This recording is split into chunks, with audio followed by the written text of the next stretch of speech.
Sitlafi, balita araw-araw. Ang buong 50 estado sa FEE ay nagsimulang mag-init ng malakas. Ang Alaska at Reno ay ang pinakamabilis na nag-iba ang temperatura. Emergency repair sa Tacoma Narrows Bridge.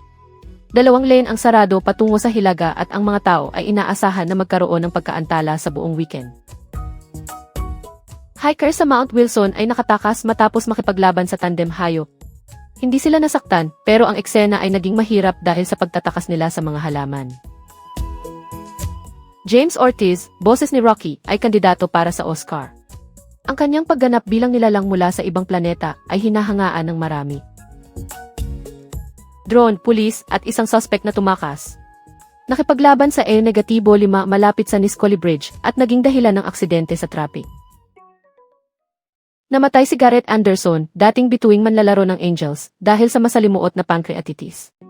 Isang mahalagang personalidad sa GMS. Pagtutol laban kay Anitra Jones bilang bagong prinsipal ng Adams Elementary. Mga magulang at guro nagsisiwalat tungkol sa kakulangan sa komunikasyon at hindi pantay na pamamaraan.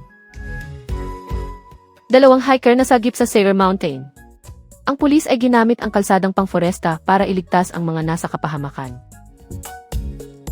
Naglunsad ng bagong sentro laban sa krisis sa tirahan. May $2 milyon suporta mula sa lokal na negosyo at shared database para sa mas epektibong solusyon.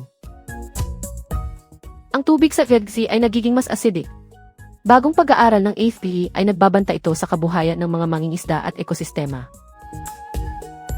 Si Sito nag-aalala. Kahandaan para sa World Cup. May mga issue sa seguridad at logistics at magtutulungan ang 20 ahensya para maayos ito. Mga magulang ng Adams Elementary nagsisiwalat ng alalahanin sa bagong prinsipal.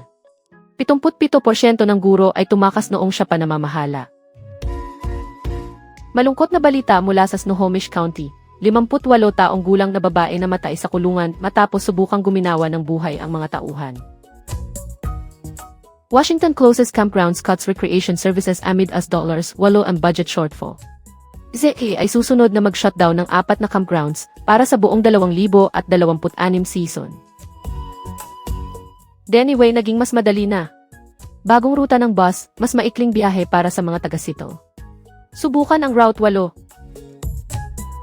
Unang Earth Day ginanap sa Seattle noong 1970. Mula sa oil spill hanggang kay Hayes, nagsimula dito ang global movement para sa kalikasan. Gasworks Park demolition simula na. Unang hakbang ng lungsod, pero walang aktwal na pag-alis hanggang ngayon. Saksakan ninyo ang makasaysayang lugar bago ito mawala. Tulong mula sa FEMA. Mag-apply na ngayon para sa mga biktima ng bagyo sa Whatcom County. Hanggang Hunyo 1-0 lang. Starbucks lumilipat sa Nashville. Mga buwis sa Seattle ang dahilan at ang pagbabago ay nagdudulot ng pangamba sa ibang negosyante.